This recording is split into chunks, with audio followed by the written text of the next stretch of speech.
Assalamualaikum warahmatullahi wabarakatuh. Alhamdulillahirabbil alamin. Alhamdulillahilladzi arsala rasulahu bil huda wa dinil haq liyudhhirahu 'alad dini kullih wa kafa billahi syahida. Segala puji dan syukur kepada Allah Subhanahu wa taala atas nikmat Allah mudahkan kita dalam banyak kebaikan dan Allah berikan kita kehidupan yang memudahkan kita untuk selalu dekat kepada Allah Subhanahu wa taala. Kita hidup di Indonesia dengan segala kemudahan dari Allah. Untuk dekat sama Allah itu mudah dibandingkan dengan saudara-saudara kita di tempat lain atau di negeri yang lain. Ada di antara mereka itu untuk dekat kepada Allah aja mereka harus menanggung ancaman, kesulitan dan berbagai macam ujian. Sedangkan kita di Indonesia alhamdulillah untuk mendekat kepada Allah dengan ibadah, dengan ta'lim sangat-sangat mudah. Ini perlu kita syukuri sehingga nanti Allah selalu menjaga kebaikan dan kemudahan ini untuk kita. Jadi jangan banyak mengeluh. Kalau kadang muncul keluh kesah dalam hidup kita atau dalam iman kita, coba bandingkan diri kita dengan orang lain yang lebih susah dari kita. Kadang ada orang yang ngeluh depan saya tentang, Ustaz gimana nih negeri kita, kayaknya kita nggak mungkin bangkit, kayaknya Islam apa dan seterusnya. Saya bilang kita nggak pernah hidup di zaman Mongol sih. Coba kalau kita dulu hidup di zaman Seljuk di masa kuat-kuatnya Mongol, dilanjutkan ke masanya Ottoman sampai masa Timur Leng tuh yang di Turki. Itu masa-masa kaum muslimin sangat berat menghadapi ujian dalam keimanan mereka. Anak perempuannya harus jadi budak, anak laki-lakinya juga jadi budak. Mereka harus membayar pajak 50% dari hasil penghasilan mereka, baik pertanian, perkebunan dan seterusnya. Pokoknya berat aja. Tapi mereka nggak berputus asa. Pada akhirnya muncullah kemudahan dan kemenangan-kemenangan yang Allah berikan kepada mereka. Di antaranya misalnya kayak kejadian Saifuddin Qutuz, perang Ain Jalut ya. Ain Jalut, Saifuddin Qutuz, Allah berikan kemenangan, kemudian mudah sebentar, lalu terjadi lagi ujian, mudah lagi dan seterusnya. Itu lebih berat daripada kehidupan kita hari ini. Hari ini kita belajar Islam dengan mudah, berislam dengan mudah, datang ke masjid dengan mudah, beribadah dengan mudah. Semua itu adalah anugerah dari Allah yang harus kita syukuri dan kita jaga, bahkan kita jadikan sebagai kesempatan kita untuk berlomba-lomba dalam kebaikan. Kemudian salawat dan salam kepada Rasulullah Sallallahu Alaihi Wasallam yang pastinya hubungan kita dengan beliau itu tidak akan pernah terputus sampai ke akhirat.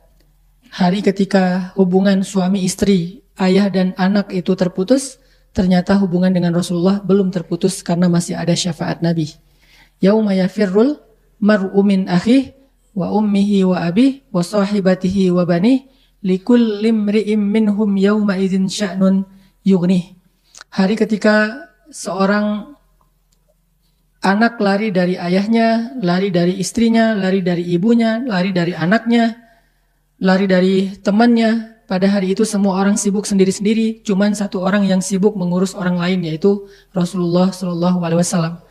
Jadi kalau kepada orang tua aja kita sangat berusaha menyenangkan dan berbakti, maka harusnya kepada Rasulullah lebih dari itu dengan cara salah satunya berselawat kepada Nabi. Jangan bakhil, jangan kikir untuk selawat. Karena kita nggak sadar salawat kita yang mudah banget itu ternyata akan berpengaruh sangat besar. Bahkan di dunia, apalagi nanti di akhirat.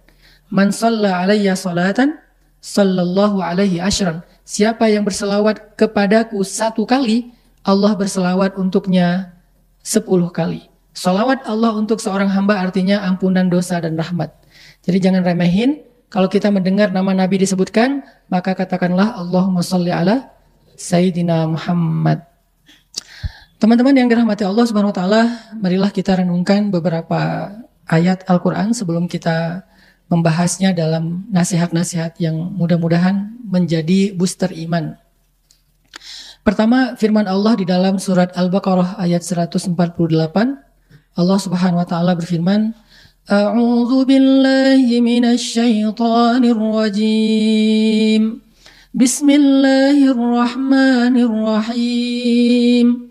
وَلِكُلٍّ وجهة هو موليها فاستبقوا الخيرات أينما تكونوا يأتي بكم الله جميعا إن الله على كل شيء قدير. Surat Al-Baqarah 148. Kemudian di dalam surat Ali Imran 133 Allah Subhanahu wa taala berfirman, "Wasari'u ila maghfiratin min rabbikum wa jannatin 'arduha as-samawati wal ardu u'iddat lil muttaqin." Di dalam surat Al-Qiyamah Allah juga berfirman, وَالسَّابِقُونَ السَّابِقُونَ أُولَئِكَ الْمُقَرَّبُونَ فِي جَنَّاتِ النَّعِيمِ ثُلَّةٌ مِّنَ الْأَوَّلِينَ وَقَلِيلٌ مِّنَ الْآخِرِينَ. Sadaqallahul Azim. Teman-teman yang dirahmati Allah Subhanahu wa taala, seperti yang disampaikan tadi oleh Kak Buni dan Kak Dika, bahwa pembahasan kita pada malam ini tentang bagaimana cara kita untuk membooster iman kita. Dalam kondisi iman itu memang selalu labil, dan kita tahu tentang iman yang yazidu wa yanqus, bertambah dan berkurang itu, maka solusinya harus di-charging. Dan salah satu cara untuk men-charging iman adalah duduk dalam majelis ilmu. Majelis yang di dalamnya kita belajar iman, kita belajar ma'rifatullah, mengenal Allah, kita belajar, kalau bahasa saya yang paling gampang itu belajar melibatkan Allah dalam kehidupan kita. Karena kalimat ma'rifatullah, akidah, tauhid dan seterusnya adalah kalimat-kalimat yang mungkin perlu diterjemahkan agar kita faham maksudnya apa sih mengenal Allah itu. Apa maksud dari akidah dan tauhid? Apakah sekedar teori? Ternyata maksud dari akidah, tauhid, ma'rifatullah, rububiyah, uluhiyah, asma, sifat dan seterusnya, intinya satu, libatkan Allah dalam hidup kita. Karena kalau kita cuma tahu Allah tapi nggak dilibatin, itu belum ada akidah, belum ada akidah itu kayak akad, belum ada hubungan gitu, belum ada ikatan antara kita dengan Allah. Maka dalam majelis-majelis ilmu seperti ini, kita ingin ngecas iman kita dengan ayat-ayat, hadis-hadis, nasihat-nasihat, dan hikmah-hikmah tentang Allah. Tentang bagaimana kita memperlakukan Allah atau bermuamalah dengan Allah dalam kehidupan kita supaya iman kita bertambah lagi. Dan indikasi dari bertambahnya iman adalah bertambahnya amal solih. Jadi kita nggak bisa mengatakan iman bertambah kalau amalnya gitu-gitu aja. Nggak bisa dikatakan iman itu yazid kalau kita tidak berkurang dosanya, bertambah pahalanya. Itu tidak yazid. Jadi iman itu di-recharge, indikasinya adalah bertambahnya amal soleh. Bahkan pertambahan amal soleh itu tidak hanya sedikit, tetapi dia nambahnya itu kerasa banget gitu, gairahnya, semangatnya. Itu berarti memang majelis ilmu tersebut adalah majelis iman, bukan sekedar majelis perdebatan. Nah, hari ini kita akan coba belajar iman, membooster iman kita, hati kita dengan ayat-ayat yang tadi saya baca. Tentang apa sih ayat tadi? Ayat tadi bercerita tentang anjuran menyegerakan dan berlomba-lomba dalam kebaikan. Karena masalah kita seringkali itu banyak pertimbangan. Terutama dalam hal-hal yang kita kadang-kadang lagi futur, imannya lagi drop, itu biasanya banyak pertimbangan. Nanti aja, besok aja, ntar aja, tunggu aja bentar lagi sampai siap, dan seterusnya. Menunda-nunda kebaikan, itu justru akan membuat iman kita semakin drop. Nah, dalam kondisi ketika kita imannya lagi drop, maka kita harus sedikit nge-push diri kita melakukan hal yang kita sebetulnya malas ngelakuinnya. Udah nggak usah banyak mikir, nggak usah banyak ngerasa, lakuin aja dulu. Toh insya Allah nggak akan nyesel kok. Nyesel nih saya sholat tahajud? Enggak. Nyesel nih saya ke masjid? Enggak. Insya Allah kalau kita nge-push diri kita melakukan kebaikan, itu nggak bakalan nyesel. Beda banget dengan orang yang melakukan dosa. Ada hikmah ya, ada sebuah quote yang saya suka sekali. Lakukanlah kebaikan walaupun itu melelahkan, karena lelahnya akan hilang, tapi kebaikannya akan bertahan. Tinggalkanlah dosa walaupun itu kamu sukai atau menyenangkan, karena kesenangannya akan hilang dan dosanya akan tetap ada. Jadi lakukanlah kebaikan walaupun berat atau walaupun susah, karena walaupun lelah, karena lelahnya akan hilang tetapi kebaikannya akan tetap ada. Tinggalkanlah dosa walaupun menyenangkan, karena kesenangannya akan hilang dan dosanya tetap ada. Jadi kadang-kadang kita emang harus nge-push diri kita untuk melakukan kebaikan walaupun lelah, karena lelah itu akan hilang. Tapi kebaikannya akan tetap ada. Sebagaimana kita belajar berusaha meninggalkan dosa walaupun menyenangkan, karena kesenangannya juga akan hilang, gak akan lama, tetapi dosanya akan tetap ada. Jadi kalau kita takut lelah berbuat baik, apa yang kita takutkan? Bentar lagi juga hilang tuh lelahnya. Lelahnya sholat tahajud itu juga sebentar lagi hilang. Lelahnya baca Quran itu sebentar lagi juga hilang. Lelahnya datang ke majelis ilmu bentar lagi juga hilang. Lelahnya kita sholat berjamaah bentar lagi juga hilang. Gak sampai seumur hidup kita lelah gara-gara beramal soleh itu gak ada. Sebagaimana berbuat dosa, bentar lagi juga kesenangannya hilang kok. Gak mungkin kita senangnya seumur hidup gara-gara berbuat dosa sekali, itu gak mungkin. Jadi ada orang yang, maaf misalnya, dosa paling gampang, berbohong lah. Dosa yang paling gampang dilakukan itu berbohong misalnya. Hanya untuk sekedar mengalihkan isu atau menghindar dari sebuah pertanyaan atau apapun lah maksud kita untuk memudahkan urusan kita. Maka kemudahan itu akan hilang dalam waktu yang sekejap, muncullah keburukan dan kesusahan setelahnya yang mungkin akan lama waktunya. Apalagi dosa yang lebih besar daripada itu. Ketika kita berbuat dosa, kesenangannya sebentar. Misalnya seorang akhwat, seorang cewek dance di depan layar, posting di TikTok. Berapa lama sih dia akan menikmati itu? Nggak lama.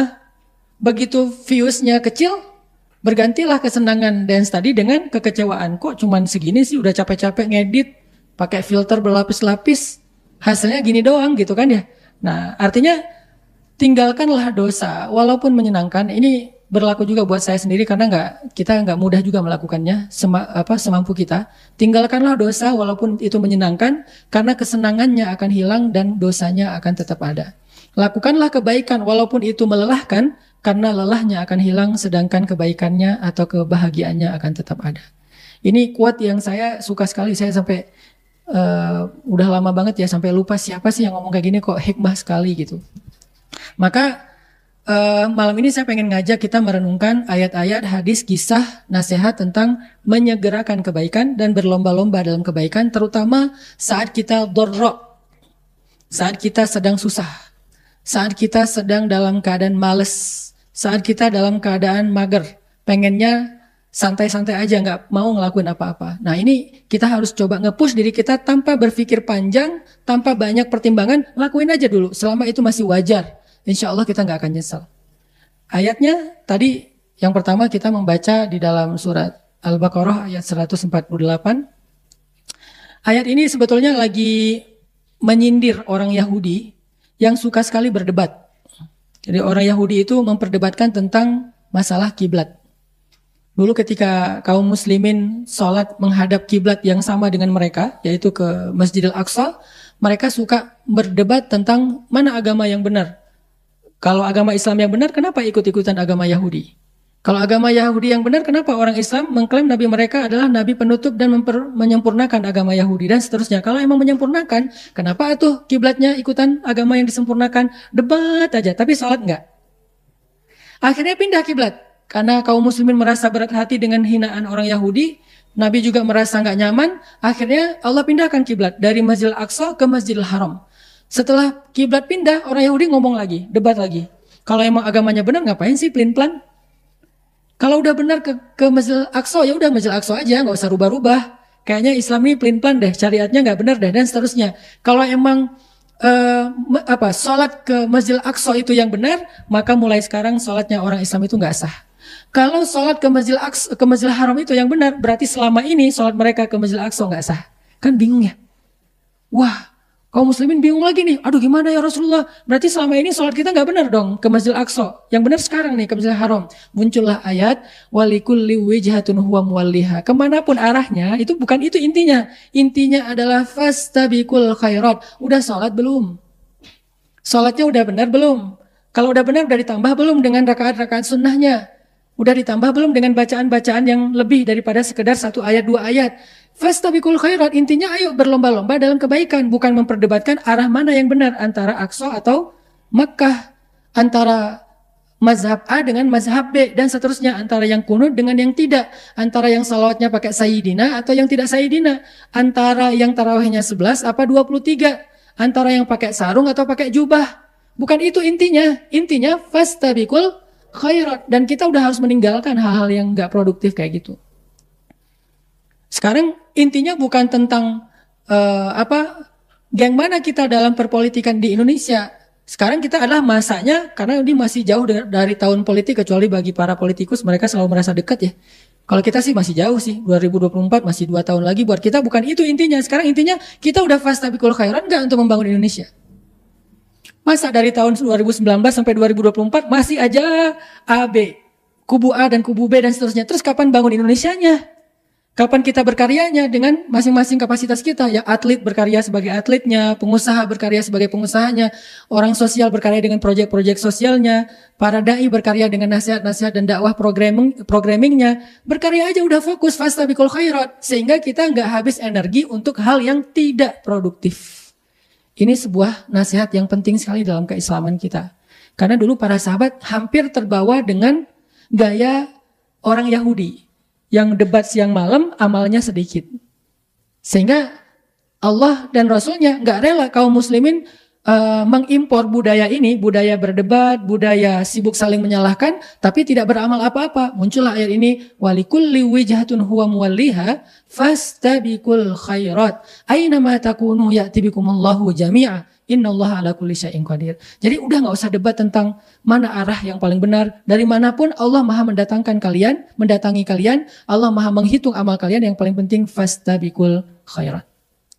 Sama seperti orang Yahudi memperdebatkan berapa jumlah ashabul kahfi? Sayaquluna thalathatur rabi'uhum kalbuhum. Ada yang bilang 3, 4 dengan anjingnya. Wa yaquluna khamsatun sadisuhum kalbuhum rajman bil ghaib. Ada yang bilang 5, 6 dengan anjingnya, dengan cara nebak-nebak yang mereka nggak tahu. Wa yaquluna sab'atun wa thaminuhum kalbuhum. Ada yang mengatakan 7 dan 8 dengan anjingnya.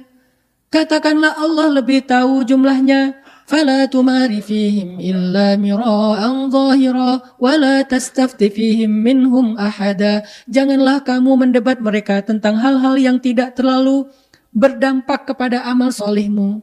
Dan janganlah kamu meladeni mereka tentang jumlah-jumlah yang kamu tidak tahu. Intinya janganlah tumari fihim illa mira'an zahira, kecuali yang hal-hal yang mungkin sederhana aja, nggak usah terlalu dalam.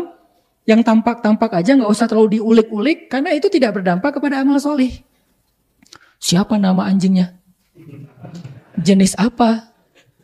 Kan anjing sekarang banyak ya peliharaan anjing tuh, yang lucu-lucu, yang kecil, atau yang gede, yang galak itu, atau yang banyak bulunya. Jenis apa sih anjing ashabul kahfi? Nyari terus, baca buku ini, cari di Google, cari di YouTube. Oh, saya nemu nih.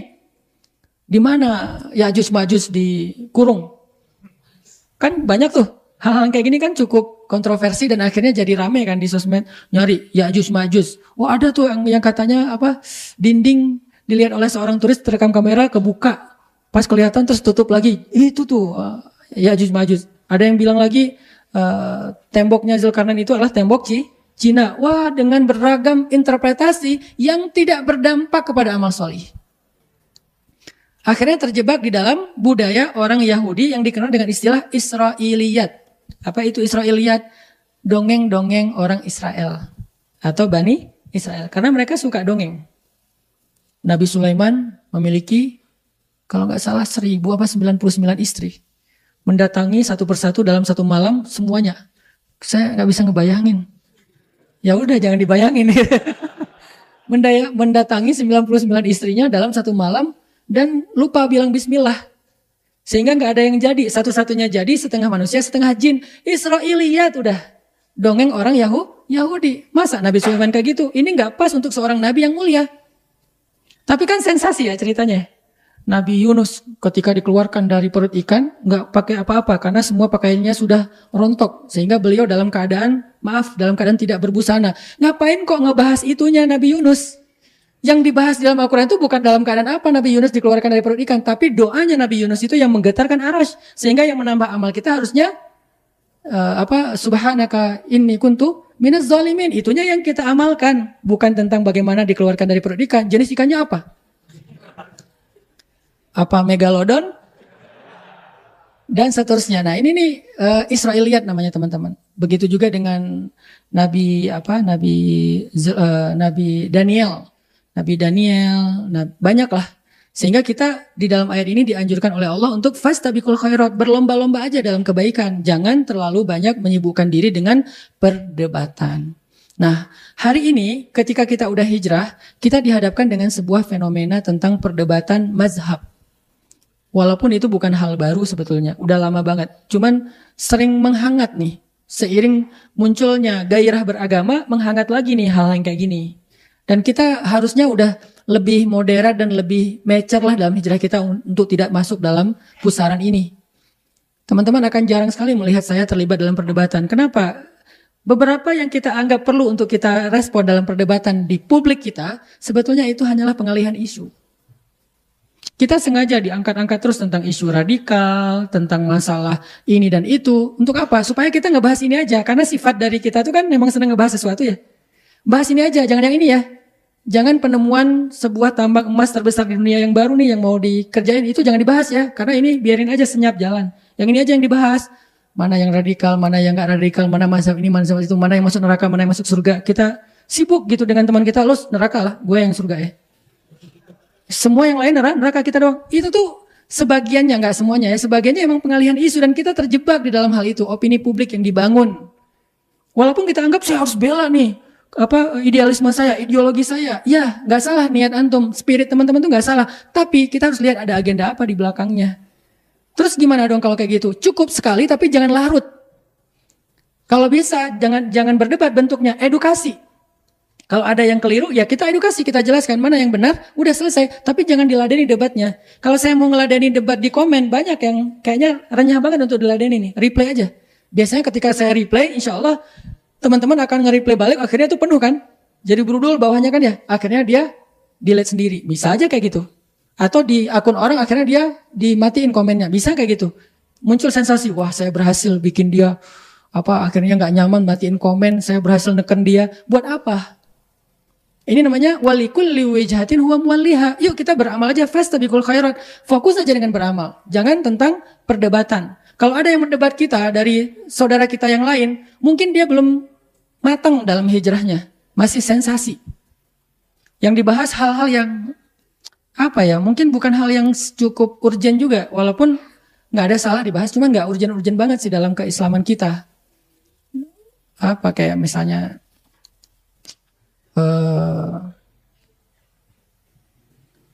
banyak banget lah, mungkin masalah-masalah sepele kayak memakai tasbih, hukum memakai tasbih, hukum apa, sampai kadang-kadang saya pernah baca, kok ini dibahas sih, ini sebetulnya apa sih untungnya ngebahas ini, ada yang kayak gitu-gitu. Nah kita nggak usah terlibat, kita fokus aja fastabiqul khairat. Setelah kita hijrah, kita jangan terbawa kepada arus perdebatan, sehingga mengukur idealisme seseorang itu dari sengitnya dia berdebat, bukan itu indikasi seseorang itu idealis. Dai yang paling idealis tidak selalu yang paling vokal. Dai yang idealis itu kadang dia silent tetapi konsisten dan cukup komitmen dengan apa yang sedang dia lakukan. Dia terus bertumbuh. Jadi ada istilahnya silent change. Jadi perubahan dalam senyap itu terjadi perubahan. Oh kok jadi gini? Nah itu tuh idealis juga loh. Gak harus kayak gitu. Coba hijrah sebagai tren. Kan itu nggak dijadikan sebagai narasi yang keluar-keluar kan. Teman-teman mungkin sebagian besar belum ikut tarbiyah saya. Kalau ikut tarbiyah saya, loh kok beda banget dengan taklim. Nggak ngebahas jomblo, nggak ngebahas patah hati, nggak ngebahas galau. Yang dibahasnya apa? Kurikulum pergerakan, kurikulum dakwah. Kok nggak dibahas di umum? Karena emang bukan konsumsi publik. Dia untuk para aset-aset dakwah supaya mereka tahu bagaimana cara berdakwah itu dijalanin. Alhamdulillah akhirnya punya beberapa amanah-amanah baru. Dan itu semuanya menunjukkan idealisme kita juga dalam dakwah. Nggak harus selalu berbanding lurus dengan lantangnya suara dan panjangnya narasi. Sehingga kalau teman-teman mau nunjukin ekspresi bahwa saya idealis, saya setia, loyalis terhadap idealisme saya, ideologi saya, jangan tunjukkan hanya dengan narasi yang panjang dan lantangnya suara. Tunjukkan dengan karya konkret yang berdampak secara sosial. Apa dampaknya terhadap negara kita, terhadap bangsa kita, terhadap umat kita, terhadap masyarakat kita? Apa dampak antum hijrah itu apa? Setelah hijrah apa dampaknya buat keluarga dulu deh. Buat ayah, ibu, adik, keluarga di rumah, apa dampak teman-teman setelah hijrah itu apa dampak di rumah? Oh, sekarang di rumah udah nggak ngerepotin orang tua lagi. Sama adik kakak udah nggak suka berdebat, udah ngalahan. Sama orang tua udah lebih santun. Di rumah udah jadi teladan dalam akhlak-akhlak yang baik. Itu tuh dampak yang konkret. Itu aja, fokus fastabiqul khairat. Bukan makin hijrah, makin sengit perdebatan di rumah. Nanti ibu hijrah, ayah hijrah, anak hijrah, udah jadi dewan perdebatan tuh, komunitas debat. Rumahnya rame aja di meja makan. Belum juga nyendok nasi, udah ini nggak benar nih. Wah, kata siapa? Allah berfirman. Masing-masing punya dalil kan? Semua Allah berfirman, semua Rasulullah bersabda. Nggak selesai, akhirnya nggak jadi makan. Piring terbang. Nah, ini artinya teman-teman kita kurang fastabiqul khairat. Coba fokus aja beramal deh, fokus aja berkarya deh. Anak muda terutama, karena dakwah saya pengen segmen anak muda. Anak muda coba jangan terjun terlalu dalam, bukan nggak boleh ya, terlalu dalam arus perdebatan, baik itu dalam urusan ideologi Islam kita, apalagi dalam urusan yang lain. Boleh, tapi yang sifatnya konstruktif, edukatif, bukan destruktif dan tidak produktif. Harus konstruktif. Apa dampaknya dengan narasi ini? Apa edukasi yang kita share di tengah masyarakat dalam membentuk opini mereka tentang kebenaran? Kalau nggak ada ya berarti ya kita tahan diri. Intinya fastabiqul khairat itu adalah sindiran Allah kepada orang Yahudi yang terbiasa berdebat. Siapa nabi terakhir? Harus orang Bani Israel dong. Dia punya ciri-ciri ini. Begitu nabinya muncul, kok bukan Bani Israel? Kok orang Arab? Nggak mau Akhirnya mereka menghindar. Mereka mengingkari kebenaran dari risalah nabi terakhir itu. Ini bukan fokus kepada amal solih, tapi fokusnya kepada perdebatan dan mempertahankan pendapat. Kemudian yang ayat kedua yang tadi kita baca adalah surat Ali Imran 133. Allah juga memerintahkan kita untuk bersegera dalam kebaikan. Wasari'u itu artinya segeralah kalian ila maghfiratin min rabbikum wa jannah, kepada ampunan dari Rabb kalian dan surga. Artinya bersegeralah kalian taubat dan amal solih. Itu bahasa Al-Quran kan bahasanya sastra ya. Wasari'u ila maghfiratin min rabbikum, bersegeralah kalian kepada ampunan dari Rabb kalian. Maksudnya segera taubat. Astaghfirullahaladzim. Maka setiap kali kita berbuat dosa, kata Nabi, iringilah keburukan kalian dengan kebaikan. Maksudnya iringilah dosa kalian dengan istighfar dan taubat. Setiap kali kita berbuat dosa, langsung astaghfirullahaladzim. Salah ngomong, astaghfirullahaladzim. Kepancing emosi, astaghfirullahaladzim. Segera, jangan tunggu nanti. Kenapa? Narasi paling sederhananya kan kita nggak tahu usia kita. Itu yang paling sering. Tapi narasi lain adalah, kenapa harus ditunda kalau itu sebuah kebaikan? Belum siap, nggak apa-apa. Kalau kita merasa belum benar-benar siap, memangnya kita siapnya kapan? Setahun lagi? 2 tahun lagi? Kita belum tahu juga kapan kita siap. Dengan kita istighfar, dengan kita menyegerakan kebaikan, kita berharap Allah yang akan mentaufikkan kita, membantu kita dalam proses itu. Jadi nggak usah nunggu siap. Kayaknya kalau saya istighfar sekarang nanti buat dosa lagi sia-sia deh. Kata siapa? Allah nggak pernah berputus asa mengampuni dosa kita walaupun sekian ribu kali dalam sehari. Kenapa kita berputus asa meminta ampun? Allah ngasih aja nggak putus asa. Masa kita minta putus asa? Kan minta itu nggak ada yang hilang, malah dapat. Yang ngasih kan memberi kan. Kalau ibarat manusia tuh kehilangan sesuatu walaupun Allah tidak kehilangan apapun. Jadi Allah aja yang ngasih, nggak pernah berputus asa. Kita istighfar nih, Allah kasih ampunan. Buat dosa lagi, istighfar, Allah kasih lagi. Sehari 1000 kali kita kayak gitu, sehari 1001 kali Allah ngasih ampunan. Terus apa masalah kita untuk nggak minta ampun? Nggak enak sama Allah. Allah aja enak. Kita yang kegeeran ngerasa kayak gimana gitu ya. Kayaknya kita memperlakukan Allah kayak gimana? Enggak. Kecuali kita nggak serius minta ampunnya. Istighfar aja dulu. Kan Allah mah seneng kayak gitu. Jangan, jujur. Walaupun lemah. Mending jujur lemah daripada main-main. Astagfirullahaladzim. Tapi nggak serius. Mending astagfirullahaladzim. Udah gitu berbuat dosa lagi. Lemah kan? Astagfirullahaladzim. Dosa lagi. Astagfirullah. Segitu-gitunya 1000 kali sehari. Allah tetap ampuni teman-teman.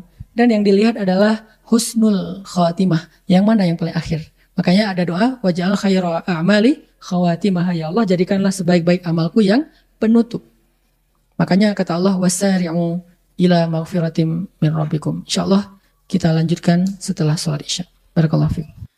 Teman-teman yang dirahmati Allah Subhanahu wa taala, kita lanjutkan pembahasan tentang berlomba-lomba dalam kebaikan dan bersegera dalam kebaikan. Tadi kita membaca surat Ali Imran ayat 133, wasari'u ila maghfiratin min rabbikum jannah. Jadi Allah meminta kita untuk bersegera atau tidak menunda waktu. Pertama dalam urusan taubat dan yang kedua dalam urusan amal solih. Jadi kata Nabi, iringilah setiap perbuatan buruk dengan kebaikan. Artinya iringilah dosa dengan istighfar. Maka jangan bosan untuk beristighfar kepada Allah, karena Allah itu gak pernah bosan untuk mengampuni dosa kita. Allah gak pernah bosan untuk ngasih kita taubat, menerima taubat kita. Allah gak pernah bosan untuk mendengar ucapan astaghfirullahaladzim walaupun sehari 1000 kali setelah 1000 kali berbuat dosa. Allah gak pernah bosan. Jadi jangan sampai kita berputus asa dengan merasa tidak pantas untuk bertaubat dan beristighfar setelah sekian kali kita mengulangi kesalahan yang sama karena kelemahan kita, bukan karena kita mempermainkan Allah. Karena insya Allah kita gak mungkin niat kita mempermainkan Allah. Yukhadi'una Allah walladzina amanu wa ma yakhda'una illa anfusahum.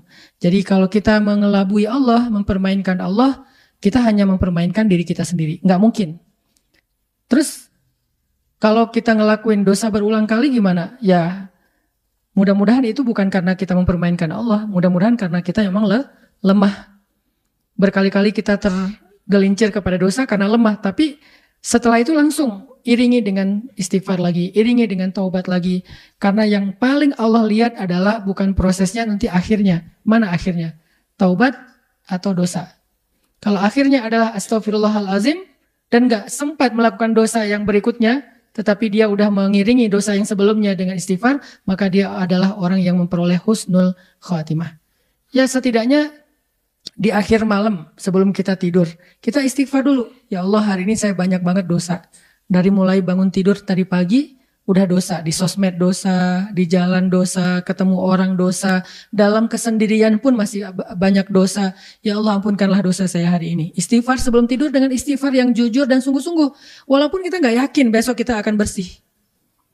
Dan kemungkinan besok kita kotor lagi. Walaupun harapannya kotornya gak sekotor kemarin. Tapi bisa aja besok lebih kotor dari kemarin. Dan kita gak pernah tahu karena kelemahan kita. Setidaknya malam itu kita menutup malam dengan taubat, istighfar. Kalau malam itu adalah malam terakhir kita gak bangun lagi, Allahu a'lam apa yang terjadi, maka kita memperoleh husnul khatimah. Kan itu yang kita cari. Makanya kata Allah, wasari'u ila maghfiratin min rabbikum. Jangan ditunda-tunda. Toh gak ada ruginya juga kok kita mendahulukan kebaikan. Apa ruginya kalau kita segera beristighfar dan bertobat? Apa ruginya? Gak ada rugi. Gak ada gara-gara kita istighfar terus kita kayak kehilangan sesuatu. Gara-gara kita istighfar kita kehabisan waktu. Gara-gara istighfar kita akhirnya jadi capek. Apa capeknya mengatakan astaghfirullahalazim?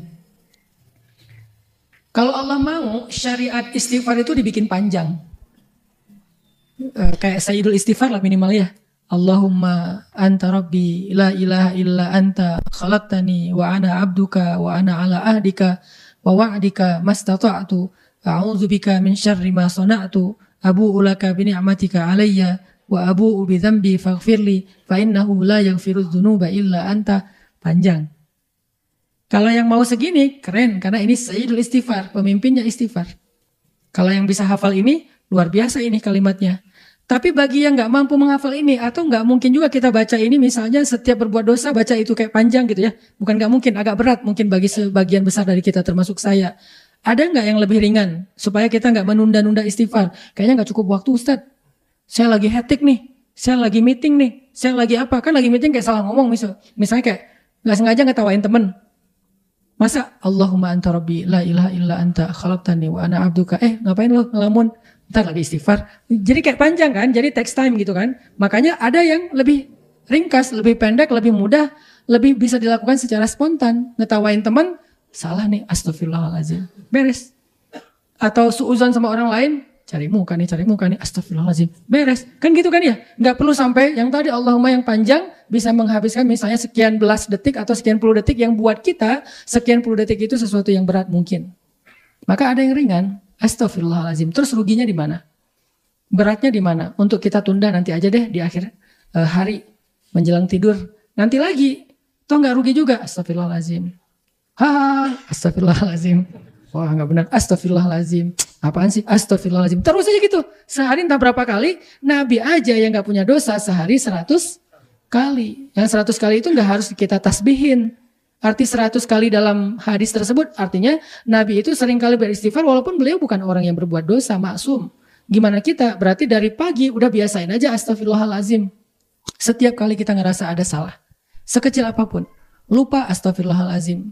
Karena tidaklah lupa itu wa ma ansanihu illa syaitanu an adzkurah. Biasanya sebabnya karena syaitan. Akhirnya bikin kita lupa terhadap satu kebaikan. Sama pasangan, sama anak, sama orang tua, sama siapapun di jalan, klakson kepanjangan, astagfirullahaladzim.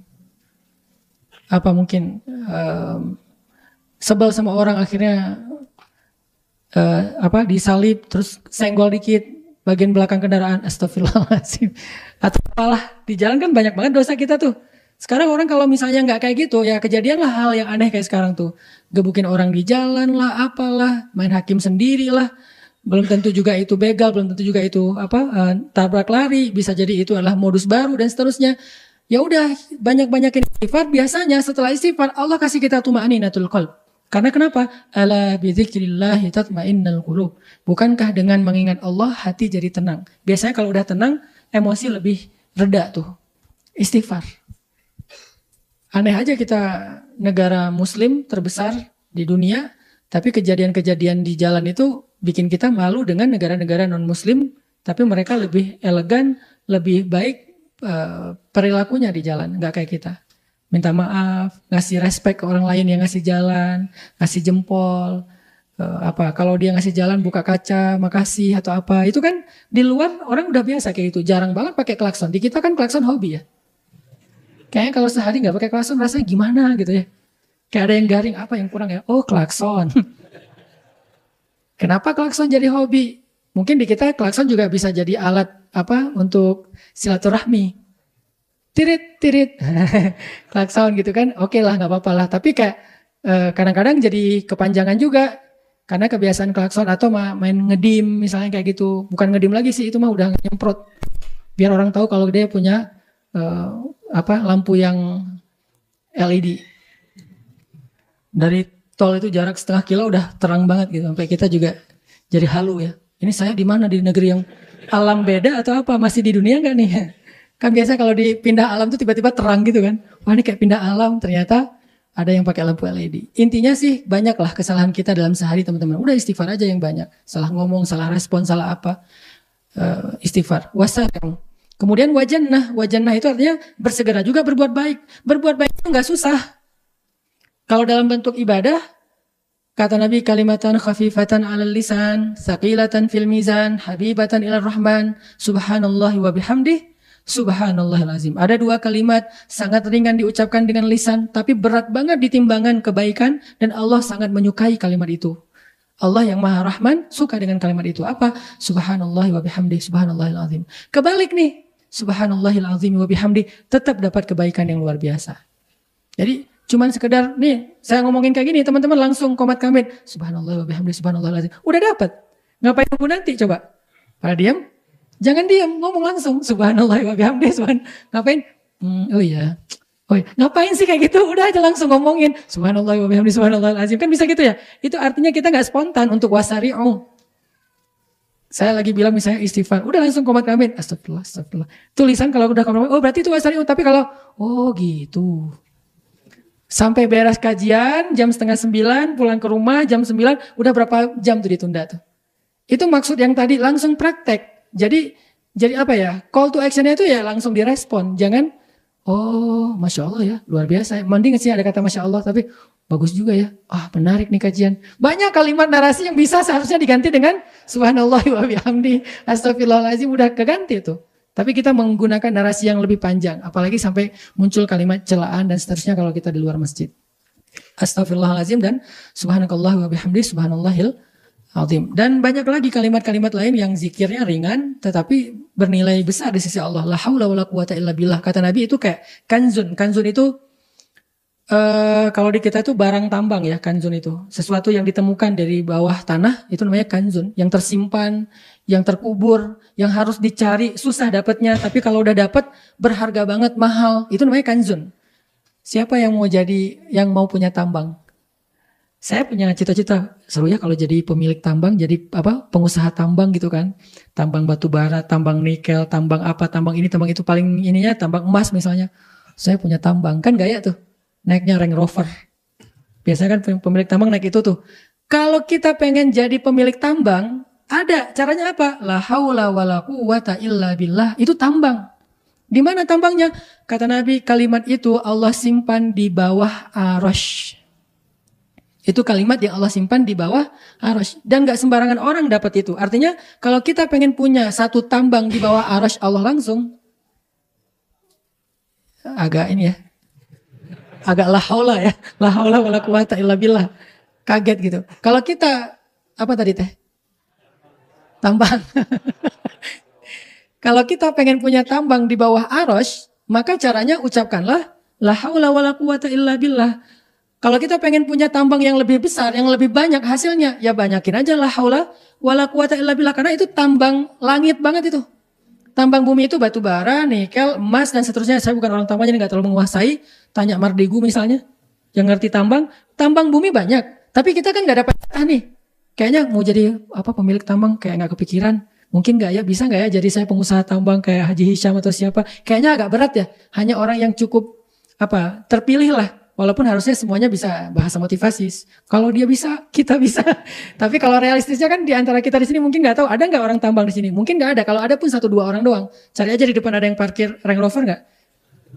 Nggak ada Ustaz ya. Berarti kita nggak ada yang punya tambang. Tapi mau nggak punya tambang yang lebih baik daripada di bumi? Tambangnya di langit, persis di bawah arasy. La haula wala quwata illa billah. Apa untungnya Ustaz punya tambang itu? Ya seperti untungnya punya tambang di bumi, lebih untung lagi punya tambang di langit. Coba kalau orang punya tambang gimana? Saya pernah di Palembang tuh. Ada satu muslim di Palembang. Saya nggak usah sebutin namanya. Beliau punya rumah 4. Maaf ya. Memang mungkin beliau adil dan ridho, istrinya 4. Harus prolog dulu yang panjang biar nggak salah paham. Rumahnya 4 itu di jalan besarnya Palembang. Itu rumahnya tuh kayak istana, jajar 4. Saya pas lewat saya nanya, ini kantor apa, ini gedung apa, kayak tower gitu, kayak mall gitu kan. Oh enggak Ustaz, ini rumah pribadi, ada 4, seragam lagi. Satu gerbang gitu kan, kayak komplek yang megah banget, rumahnya kayak istana. Saya bilang punya siapa? Punya Haji Fulan. Beliau punya sawit, ukuran lahan sawitnya tuh kayak udah seukuran 1 kabupaten. Masya Allah ya. Berarti orang kalau punya sawit, punya batu bara, punya nikel, punya emas, hidupnya enak banget, punya pesawat pribadi, punya airport pribadi, punya mobil berjejer tuh di hanggar pesawatnya. Bisa nggak kayak gitu? Bisa, punya tambang akhirat, punya tambang langit. Pastinya kita akan punya privilege yang lebih dari itu. Kan ini privilege bumi nih, dimudahin di sana sini. Itu ada privilege langit loh dari Allah. Itu maksud Nabi bilang dengan analogi tambang. Jadi kata Nabi, la haula wala quwata illa billah kanzun, harta yang terpendam itu namanya tambang yang ada di bawah arasy. Mudah banget loh caranya. Tapi banyak orang yang nggak mau. Mulai sekarang jadilah pemilik tambang. Sehari berapa kali kita menggali, memproduksi? Ya banyakin aja la haula wala quwata illa billah. Terus nanti dapat apa? Nanti dapat privilege ketika kita membutuhkannya. Dalam masalah kita, dalam musibah kita, dalam ujian kita, kok saya beda sama yang lain, dapat ujian lama, saya cepat. Yang lain ditangguhkan, saya didahulukan. Yang lain mungkin hina, saya dimuliakan. Yang lain ini dan saya terus. Itu kenapa? Karena Allah kasih privilege, karena kita punya tambang. Fulan, Haji Hanan, tambangnya di bawah arasy. Bukan di Sulawesi, di Kalimantan, di Sumatera. Bukan di Papua, di Halmahera. Di bawah arasy coba. Kalau di sana aja kita gaya, apalagi di bawah arasy. Dan terkenalnya bukan di bumi, terkenalnya di langit. Tuh yang pemilik tambang di bawah arsy itu tuh, yang paling gede tuh. Kan arsy lebih luas daripada langit-langit dan bumi. Bahkan lebih luas daripada surga-surga. Di mana surga-surga lebih luas daripada langit dan bumi. Luas banget udah jangan berpikir kalau semuanya kayak gitu Ustaz udah sempit dong tambangnya. Kata siapa? Emang tambang di arsy itu, tambang di langit itu seperti di bumi yang kecil. Tambang di bumi yang kalau kita dilihat di peta itu setitik doang, ternyata di Papua segede itu udah bikin orang dapat privilege hidup seluar biasa ya. Gimana tambang di langit? Belum ke Afrika. Belum ke Arab dengan tambang minyaknya. Ini nggak ada apa-apanya. Bumi itu dilihat dari luar angkasa setitik. Dia arsy itu tambangnya lebih gede. Yakin teman-teman bakalan dapat privilege di dunia dan di akhirat. Yang paling kita butuhin sebetulnya nanti di akhirat. Begitu bangkit dari kubur, bangkit sebagai pemilik tambang. Mau bangkit sebagai pemilik tambang? Beda bangkitnya. Ya. Kalau yang nggak punya tambang, ngeringkuk aja ya. Dah miskin ya. Kalau pemilik tambang kan pede. Walaupun nggak tahu sih. Yang pasti dia bangkit sebagai orang kaya. Dia bangkit sebagai orang yang punya bekal. Yang pasti dapat privilege dari Allah.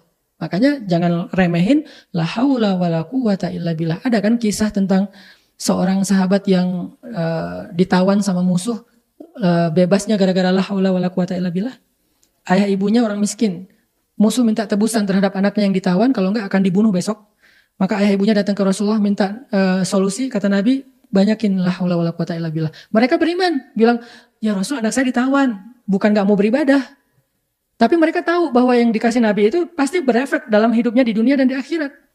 Kata Nabi banyakin, la haula wala quwata illa billah. Pulang, semangat nih si ayahnya. Ibunya di rumah nungguin. Gimana Pak? Ya bahasa Arab lah pokoknya. Gimana Pak udah ketemu Rasul? Udah gitu kan. Oh dapat ini enggak? Dapat tebusan enggak? Dapat. Lebih baik daripada tebusan. Apa? La haula wala quwata illa billah. Coba kalau istrinya di zaman kita dapat kayak gitu. Gak usah istri dulu dong. Kita aja dapat nasihat dari ustaz kayak gitu, kita pasti dalam hati ngomong, ya tahu sih, tapi yang saya butuhkan sekarang duit, bukan la haula wala quwata illa billah. Kan gitu ya? Itulah yang membedakan kita dengan mereka. Makanya kita gak pernah ngelihat keajaiban. Kalau mereka percaya, begitu Nabi bilang la haula wala quwata illa billah, dia pulang dengan semangat, kayak dapat tebusan gede gitu, bahkan lebih. Terus kasih tahu ke istrinya dengan semangat, istrinya juga, Masya Allah benar. Ya udah yuk kita banyakin, la haula wala quwata illa billah. Tiba-tiba ada yang ngetuk pintu rumahnya, anaknya datang bawa kambing.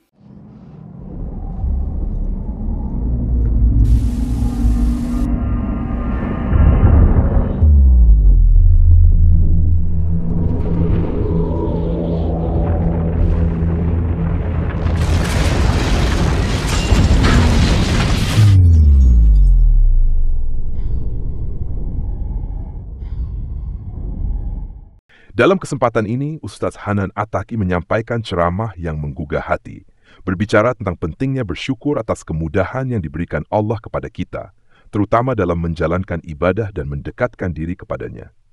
Beliau mengingatkan bagaimana di beberapa tempat di dunia, ada umat Islam yang menghadapi kesulitan hanya untuk bisa beribadah.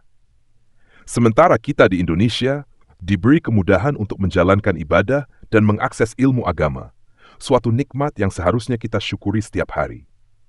Lebih lanjut, Ustaz Hanan menarik perbandingan dengan masa lalu, seperti zaman Mongol yang penuh dengan tantangan bagi umat Islam, termasuk perjuangan yang berat melawan penindasan dan pajak yang tinggi.